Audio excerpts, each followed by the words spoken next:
Making It Work is sponsored by our friends at American Home Shield. Learn more about the budget protection and benefits of a home service plan at ahs.com.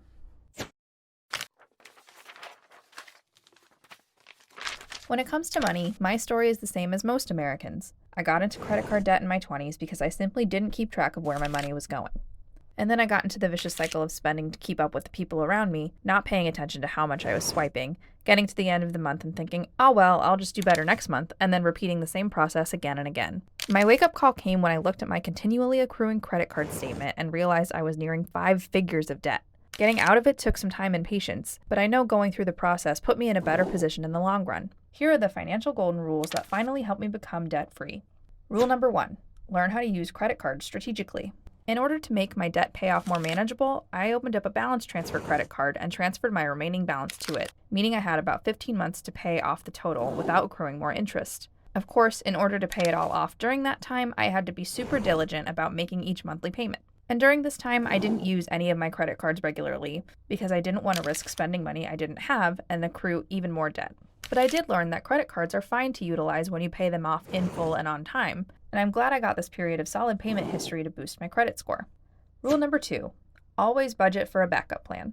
It may seem counterintuitive to budget for savings while trying to pay off debt, but not having a financial backup plan is what got me into debt in the first place. Growing my emergency fund and getting other backup plans in place meant that I didn't have to worry about getting deeper into credit card debt when something unexpected happened. And if you're a homeowner, one of the best ways to protect your budget is to invest in a home warranty, also known as a home service plan. It can help cover the cost to repair or replace the appliances and systems you rely on every day, like your heating, AC, electrical wiring, washer, dryer, dishwasher, and more. That's why we found American Home Shield plans to be a budget-friendly solution that gives you the home warranty coverage needed to protect yourself from unexpected pricey home repairs. And getting coverage from AHS is simple.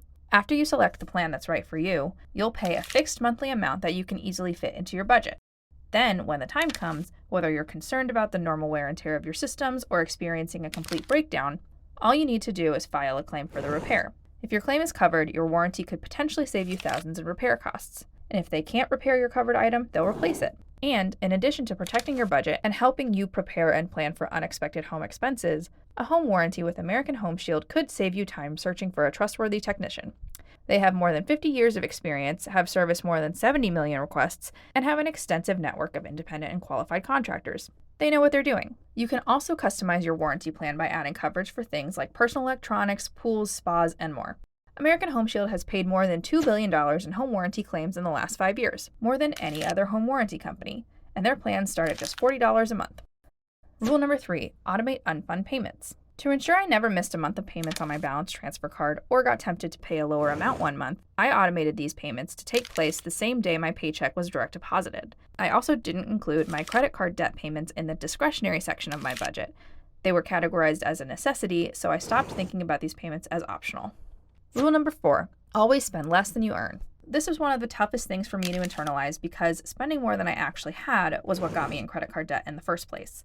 The first and most effective thing I did to stop overspending was cut back on the number of times I was going out to eat or ordering takeout each week. I found I'd easily been resorting to food out for over half my meals, which wasn't going to be sustainable if I now needed to stick to a budget. I also put a pause on buying anything online.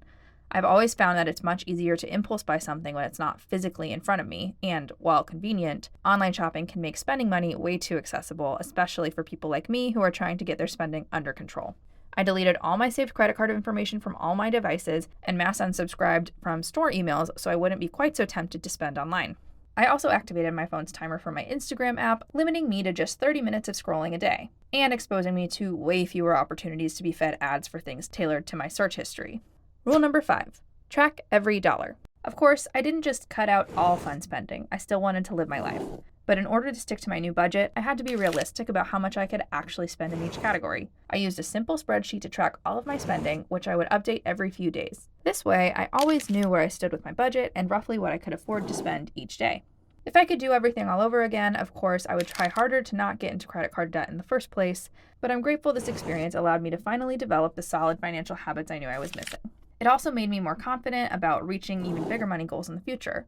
Before this, I never really dreamed about things like saving for retirement, but now it doesn't seem so far-fetched.